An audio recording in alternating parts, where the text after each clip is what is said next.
Salut à tous, on se rejoint aujourd'hui pour une nouvelle vidéo de test. Avec aujourd'hui, je vous propose le test du Samsung Galaxy Note 20 5G modèle Qualcomm. Donc un modèle qui est réservé, qui n'est pas réservé pour la France, qui est pour la Corée ou les États-Unis. Alors, pour ceux qui n'y connaissent pas trop, parce que bon, sur ce genre de téléphone, on a beaucoup de commentaires de personnes qui n'y connaissent rien.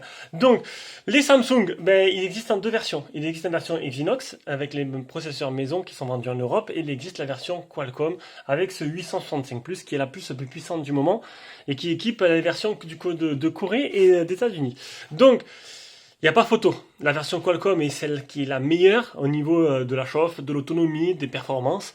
Et nous, on nous donne une version qui est bradée avec le même processeur que le S20, avec donc du coup les mêmes problèmes qu'avait rencontré ce S20.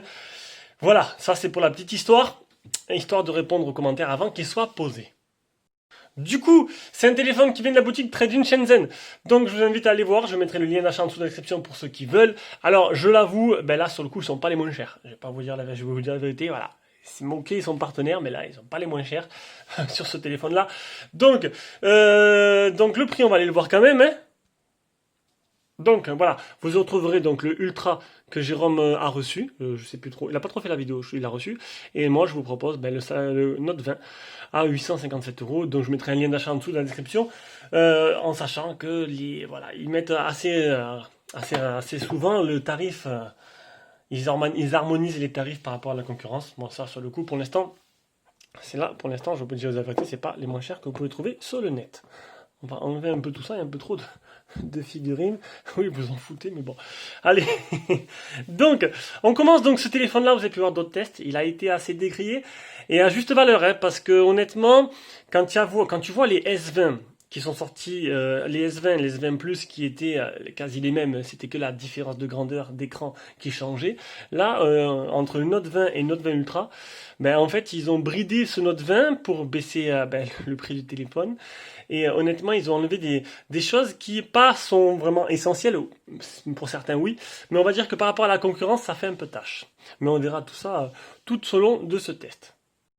Du coup, on va commencer par les caractéristiques, hein, d'accord? Ah, j'ai oublié ta petite réclame. Donc, ce téléphone, il a été réservé et vendu à un tipeur. Donc, si tu veux nous soutenir, qu'est-ce que c'est les tipeurs? Si tu veux nous soutenir, tu vas dans la description de toutes nos vidéos. Tu as un petit lien Tipeee. Tu fais un petit don sur Tipeee, ça nous soutient. En même temps, tu as des avantages. Tu as la liste de tous les téléphones qu'on reçoit, des prix préférentiels à l'avance. Tu as des lives privés Facebook, comme j'ai fait ce week-end. Tu as, qu'est-ce qu'il y a dans live privé? Des mails chaque jour avec l'actualité du site et les vidéos en avance. Voilà, ça permet de nous aider. Et en même temps, toi, d'avoir tous ces avantages-là. T'es un peu esprit Nugen Prime, on va dire ça. Alors, au niveau des dimensions, tu as 161,6 de haut sur 75,2 de large sur 8,3 mm d'épaisseur pour 194 grammes. C'est un téléphone qui est sorti il y a un mois. Alors, comparé au S20+, c'est vrai qu'il fait quand même beaucoup plus lourd, un peu plus lourd et un peu plus grand de tous les côtés. Il avait quand même une meilleure optimisation, le S20+, quand il était sorti. Donc il est fait tout en plastique. Voilà, le problème c'est ça, c'est les plastiques verts, donc contour en métal, plastique à l'arrière. Alors en plastique est très joli, hein. Alors moi honnêtement, qu'ils soient en plastique, je m'en fous un peu. Voilà, le Ultra c'est du verre, ok. Bon là, qu'ils soient en plastique, c'est un beau plastique, il est plutôt joli. C'est vraiment pas un truc qui va vraiment m'embêter. Au contraire, ça allège un peu le téléphone. Bon après il y en a d'autres qui ça va embêter ou pas. À vous de voir. Il existe en 3 couleurs. L'écran à l'avant, on a du Super AMOLED, bien sûr, l'écran superbe, Super AMOLED de chez Samsung, qui sont un maître en la matière des écrans AMOLED, en 6,7 pouces, 89% ce que prend l'écran, c'est le ratio par rapport à la surface totale du téléphone, et un écran qui sera seulement FHD+, donc Full HD+.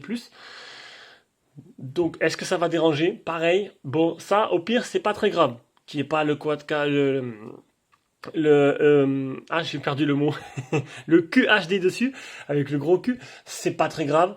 Moi, ça me dérange pas plus que ça va déranger peut-être ceux qui veulent faire de la VR avec, mais sinon, pour ceux qui ont une utilisation quotidienne, vous économiserez la batterie. Donc seulement Full HD+, il est certifié HDR10+, il a un Gorilla Glass 6, protection Gorilla Glass 6 dessus, avec un film qui est posé d'origine. Donc la dernière protection de Gorilla Glass. Non, ce qui va vous embêter le plus, c'est que l'écran c'est seulement un 60 Hz. Et ça fait peut-être un peu tâche. Alors j'ai voulu me dire à être pas assez... J'ai voulu pas trop lyncher ce téléphone. Mais en fait, on va dire que comparé à la concurrence, alors on m'a demandé, mais est-ce que l'écran est moins joli? Donc ça n'a rien à voir. Le 60 Hz, c'est le rafraîchissement de l'écran. Donc le 60 Hz, c'est ce que tous les téléphones de base. Voilà, c'est ce qu'on a toujours connu, c'est du 60 Hz. Tout le monde a ça. Après, tu as les options 90 Hz qui permet d'avoir une fluidité supplémentaire quand tu navigues. Et puis tu as le 120 Hz. 120 Hz, c'est surtout pour le jeu. Tu vas pas utiliser 120 Hz tout le temps à longueur de journée, sinon tu vas faire la moitié de la journée avec ton téléphone, ça va utiliser beaucoup de batterie. Déjà, le 90 Hz comparé au 60, ça utilise beaucoup plus. Du coup, là, il n'y a que du 60. Donc, c'est le truc de base, comme on a tous. Mais comparé à d'autres téléphones de même calibre et de même tarif, parce que c'est du haut de gamme quand même chez Samsung, tu n'as pas ni le 90 ni le 120. Voilà. Ça permet, au moins le 90 aurait été bien. Là, t'as rien. Donc ça fait un peu tâche. Voilà, c'est ça que je voulais dire. En dessous, on aura le type C, on aura le haut-parleur. On aura ce fameux stylet. Voilà. Stylet, tu le sors. Alors, je vais éteindre l'écran. Ah, merde. Excusez-moi. Mince. Alors, on va le remettre, histoire de vous montrer les petites options qui sont fournies avec. Donc ça, c'est commun à tous les Galaxy Note. Tu le sors, voilà. Créer une note, afficher une note, et sélection intelligente, capture, message animé, air doodle, traduction. Voilà, donc ça te permet de faire, alors sur le stylet on peut voir qu'il y a un petit bouton au milieu, il y a un petit bouton derrière que tu cliques, ça te permet de faire des air gestures. En gros tu peux revenir en arrière, naviguer, baisser tout, en faisant des gestes sur l'écran. Voilà, tu peux aussi, écran éteint, alors je vais vous le remontrer, prendre des notes, sans allumer l'écran. Donc l'écran il est éteint, tu le sors, hop, je change de main et tu peux écrire pour prendre des notes et enregistrer. Voilà, ça peut être plutôt sympa. Alors il y a pas mal de petites options. Alors ce qui est plutôt bien fait, c'est que il y a un petit menu qui vous explique toutes les options, et ça c'est plutôt pas mal. Un peu comme chez Motorola. J'ai oublié de préciser, c'est une version donc du coup qui n'est pas une version française. Donc vous les voir dans le déballage, vous avez pu voir, il y a un adaptateur européen qui fournit avec. Il est full band, je reviendrai après. Il est tout en français. Il y a quelques minimes trucs en chinois que vous en occupez pas. On peut pas tout avoir non plus. Donc, on continue. Qu'est-ce que je voulais dire? Donc, on est en dessous. Donc là, le grille de haut-parleur. Alors, le grille de haut-parleur qui est plutôt mal placé. Du coup, pour jouer, on ne pouvait pas. Faut le prendre dans un sens comme ça. Si vous le prenez dans l'autre sens, vous allez masquer le haut-parleur. Et il est Dolby Atmos. Il y a deux haut-parleurs, un autre haut-parleur là, un haut-parleur là. Certifiés. Ils ont été faits par AKG, ce qui est gage de qualité quand même. Au-dessus, on a le tiroir SIM qu'on va ouvrir de suite. Alors, j'avais tordu le tiroir SIM du S20 Plus. Malencontreusement, parce qu'il est très très fragile. C'est exactement le même. Voilà. Donc double anneau SIM, sans possibilité d'extension de carte mémoire. Et d'ailleurs, c'est un 8-256. Donc voilà, c'est qu'un seul modèle pour ce téléphone-là. Donc maximum, je pense que 256, ça suffit largement. Bouton power, bouton volume plus moins sur le côté droit. À l'arrière, donc une coque en plastique, une couleur, moi, je trouve ça très joli. Voilà. Simple, sobre et joli. Triple appareil photo, donc un 12 mégapixels Sony 555, un grand angle 12 mégas Samsung 3 Samsung et un téléobjectif 64 mégapixels. Il a le zoom optique x3 et un zoom numérique x30. Et voilà, et un capteur TOF de 0,3 mégapixels et le flash LED. Et à l'avant, c'est du selfie en 10 mégapixels avec la reconnaissance faciale qui marche plutôt bien. Alors, Samsung, en reconnaissance faciale et en capteur d'empreinte sur l'écran, c'est pas des plus rapides. Donc, on va dire qu'il a un capteur ultrasonique qui fait que la sécurité est accrue. Donc là, il a marché plutôt bien et rapidement. J'ai pas eu de problème. Ils ont un peu amélioré le truc et ça, c'est plutôt pas mal. Le tout animé par un Qualcomm 865+, donc la plus puissante des puces du moment. Donc voilà, c'est vraiment la meilleure version de ce Note 20. Si vous avez une version achetée, c'est ce modèle-là. Un Adreno 650 pour la partie graphique, il existe une seule version 8-256, ça j'ai déjà dit. La batterie, seulement, non pourquoi seulement? Pourquoi je dis seulement? Non, 4300 mAh, c'est bien, c'est correct. Il y en a qui vont dire c'est pas assez, il y en a qui disent voilà, 4300, ça me va. Ça permet d'avoir un téléphone assez léger, assez fin. Le seul bémol, c'est la charge rapide. Alors, Samsung, qui a la pointe de la technologie, ne fait pas de grosses charges rapides. Alors, où il y a deux versions, où ils ne maîtrisent pas ça, ce que je doute, ou sinon ils veulent pas parce qu'ils pensent peut-être que ça abîme la batterie. Donc on a juste une charge rapide 25 watts. Ça fait un peu tâche quand tu vois que le IQ que je vais recevoir, il est à 120 watts, que le Mi 10 Ultra, il est à 120 watts, qui se recharge à un quart d'heure. Je me languis sur l'IQ 5 Pro. Même mon Oppo, il se recharge en 65 watts, il se recharge en 20 minutes, une demi-heure, c'est assez rapide. Là, tu n'as que 65 watts. Alors voilà, c'est un peu dommage. il y a la charge sans fil et la recharge inversée 9 watts. En gros, tu mets les écouteurs dessus, ils se rechargent, s'ils sont sans fil, bien sûr. Donc, il est certifié IP68, vous pourrez aller vous baigner avec, prendre des photos sous l'eau. Évitez quand même, on sait jamais, mais bon, il est, voilà. Il est full 4G et il fait 5G. Voilà, il est prêt pour la 5G. Allez, on passe à l'écran. Un écran, non, ça c'est le GPS test. On passe à l'écran, d'ailleurs, j'ai oublié de le faire. Un écran magnifique, un écran très réactif, joli. Et, petit bémol, il n'est pas incurvé. Généralement, ça donne... Alors, il y en a que ça va, ils s'en foutent. Et puis, il y en a qui vont un peu chipoter parce qu'on a l'habitude des écrans incurvés chez Samsung, chez les Note et chez les S20, la série S. Et là, c'est vrai que le fait d'avoir un petit écran incurvé, même léger, ça donne un petit effet plutôt joli. Là, il n'y a pas, c'est un écran plat. Ça va donner moins de cachet, mais bon, après, c'est vraiment aussi chipoté pour pas grand-chose. L'écran est superbe, il marche très bien. On va pas y rester 100 ans, Gorilla Glass 6, il manque que le 60 Hz, mais sinon, l'écran, il est magnifique. Il a de très belles couleurs, voilà, il est parfait là-dessus. Mis à part le rafraîchissement d'écran, qui est un peu light, le reste est très bien. Après, la surcouche de ce Samsung, une très bonne surcouche. Voilà, ils vont rester quelques trucs en chinois, surtout sur le volet de gauche. Alors c'est Bixby. Je sais pas si on peut supprimer. Je crois qu'on peut l'enlever pour plus l'avoir dans les paramètres. J'ai pas essayé parce que de toute façon je m'en sers jamais. On va revenir en arrière. Donc c'est la surcouche de Samsung, une très bonne surcouche, une des meilleures qui est vachement personnalisable. Alors qui n'est pas parfaite parce que chaque surcouche a son petit truc en plus qu'il n'y a pas sur d'autres. Désolé pour les aboiements, je peux pas non plus calmer le chien des voisins. Donc voilà, je reprends. Donc là-dessus, ça tourne comme une horloge, ça tourne très bien, c'est super fluide, c'est super grave à utiliser. Il n'y a rien à dire là-dessus. De toute façon, je vais vous montrer un peu toutes les options qu'intègre cette surcouche directement dans les captures d'écran de maintenant. On va commencer par l'état des capteurs. Accéléromètre, gyroscope, champ magnétique, boussole, capteur de lumière, capteur de protection, capteur de proximité. Ah, capteur de proximité qui ne... Ah si. Faut vraiment, alors c'est vraiment quand tu l'as à l'oreille qui va s'activer pour éteindre l'écran quand tu es en communication. Allez, on reprend, donc on arrive aux mises à jour, non, au capteur d'écran pour vous montrer un peu ce qu'intègre cette ROM. Donc déjà, il y a eu 2 mises à jour. Là, c'est la première quand j'ai allumé le téléphone et j'en ai une deuxième aujourd'hui que je n'ai pas eu le temps de faire. Et donc du coup, je ferai après, ou le futur possesseur de téléphone le fera. Donc une mise à jour, donc l'Antutu 593 062. Le test de chauffe 36 degrés, 10 touches pour l'écran. Après on arrive au Air Zone, donc ça c'est avec le capteur TOF, il y a pas mal de petits trucs, des emojis, des trucs quand tu peux bouger dans tous les sens et tout. Pourquoi je dis le capteur TOF? Non, avec l'appareil photo frontal en fait. On aura un Smart Manager, pour voilà, qui analyse le téléphone. On aura une boutique de thèmes, le Geekbench, le deuxième Geekbench. On aura les appels Wi-Fi, le NFC. On aura un mode sombre. Alors un mode sombre où on ne peut pas choisir en fait chaque application différente indépendamment l'une de l'autre pour en cas où c'est pas compatible. Donc là les applications pas compatibles ne seront pas sombres. On pourra choisir la température de l'écran. Moi j'ai mis mode vif. Alors après barre de navigation latérale, c'est comme sur mon Oppo en fait une petite barre là que tu déplies, tac, ça, tu peux mettre des widgets. On a un mode simplifié. On a sensibilité tactile, application contre les appuis, protection contre les appuis accidentels. Donc ça marche avec le petit capteur de proximité quand le mode est dans ta poche. On a le Always On Display qui est très bien chez Samsung parce que franchement, il faudrait que tout le monde prenne exemple. Le Always On Display chez Samsung, tu peux l'activer, il reste pas tout le temps en permanence. C'est-à-dire que tu le sors de la poche, tu appuies sur l'écran, il s'active, il se rééteint. Comme ça, tu peux voir directement si tu as des notifs. Et si tu n'en as pas, tu n'as pas besoin de l'allumer. Alors que chez les autres, le Always On Display est vraiment en permanence allumé. Et ça, c'est vraiment dommage. Le PC marque. Et on arrive à l'autonomie. C'est tout. J'ai pris toutes les captures, j'ai pas oublié quelque chose. Ah non, je voulais vous montrer un truc. Et c'est où? Tac, c'est ici. On descend en bas. Tu as fonction avancée, et ça, c'est plutôt pas mal. Donc, tu as les fonctions avancées du S Pen, les réactions et tout, et t'explique tout, comment ça marche. Tac. Après, tu as touche latérale, Bixby touche, Bixby routine, affichage intelligent des pop-up, capture d'écran, partage direct, introduction des animations, mouvements et gestes. Donc ça, c'est une double tape et tout pour activer, désactiver. Donc tu fais double tape plus reconnaissance faciale, t'as pas besoin d'appuyer sur les boutons. Le mode d'utilisation lui-même, messagerie double, donc ça c'est le clone, mode clone.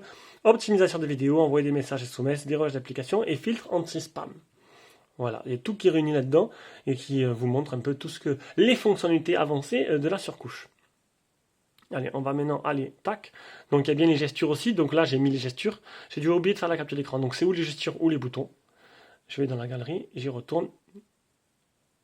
On était ici. On arrive à l'autonomie du téléphone. Donc j'ai utilisé 3h25. Ah, il me restait. Ah, ça fait 72% en 12h49. Avec 3h25 d'écran allumé. Ah, j'ai fait le truc à l'envers, je suis désolé. Donc 72% en 12h49, donc en 13h, donc un téléphone qui vous fera un jour et demi peut-être suivant l'utilisation, avec 3h25 écran allumé et 6 minutes d'appel.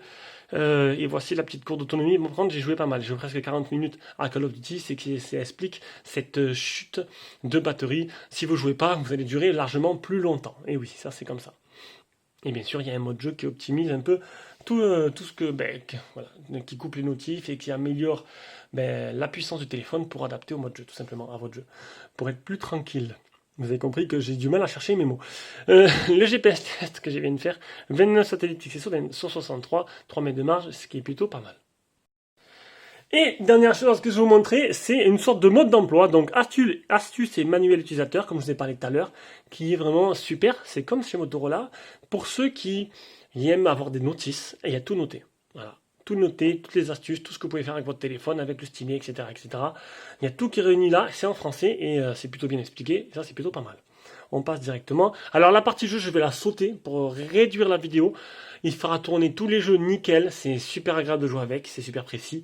Il n'y a rien à dire là-dessus, c'est le téléphone le plus puissant du moment, donc tout tourne avec excellence. On passe à la suite. La suite, c'est l'appareil photo. Donc, les menus. On aura ici le grand angle, le mode normal, le zoom x3 jusqu'à x30. Alors, x3 c'est bien, à partir de x10, ça commence à devenir moche, c'est inutile. Je vous ai quand même fait les photos, mais bon, c'est comme ça. Ici, on aura des petits filtres en temps réel. Là, on aura le format de vidéo, photo que vous voulez prendre, le retardateur, le flash et les paramètres. Vous avez pu voir qu'il y a vraiment que du français, pas d'anglais et pas de chinois dessus. Voilà, ça c'est fait. Donc on aura pris single take. Alors là, ça vous prenez, comment dire, vous prenez une petite photo, enfin une petite séquence vidéo de quelques secondes, et en fait il vous fait plusieurs montages différents. Il vous propose des montages avec des filtres ou des montages avec des modifications vidéo, et ça peut vous intéresser, ces petits montages de 10 secondes, ça peut être sympa. Photo, vidéo, donc vidéo. On peut filmer jusqu'en, on peut filmer jusqu'en 8K en 24 fps. Et moi, je vous ai fait une première vidéo comme d'hab en 30 fps et une deuxième en 60. Alors 30 fps, pour ceux qui ne savent pas trop, c'est pour il y a une bonne stabilisation quand vous filmez, et 60 fps c'est fluide, mais la stabilisation n'est plus active. Voilà. Et on a le mode plus avec pro, panorama, nourriture, vidéo portrait, mode portrait nuit, vidéo pro, super ralenti, ralenti et hyperlapse. Allez, je vous mets maintenant toutes les photos et vidéos que j'ai prises. On revient de suite avec l'appareil photo frontal.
Allez, donc on se rejoint avec cet appareil photo frontal de 10 mégapixels.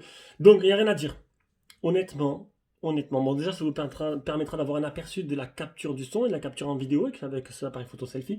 Non mais pour les photos, vous avez pu voir les photos, les vidéos, c'est très bon. Voilà, la qualité est très bonne, il est vraiment excellent en photo ce téléphone et ça c'est plutôt pas mal. Il n'y a rien à dire. Il fait partie des meilleurs, voilà. On passe à la suite.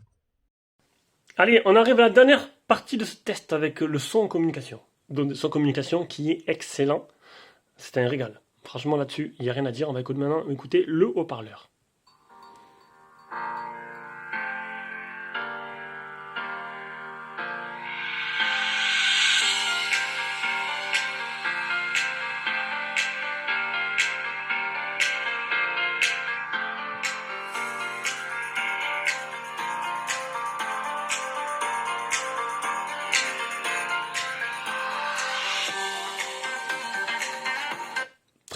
Très bon, franchement, puissant, clair, signé par AKG, là c'est gage de qualité.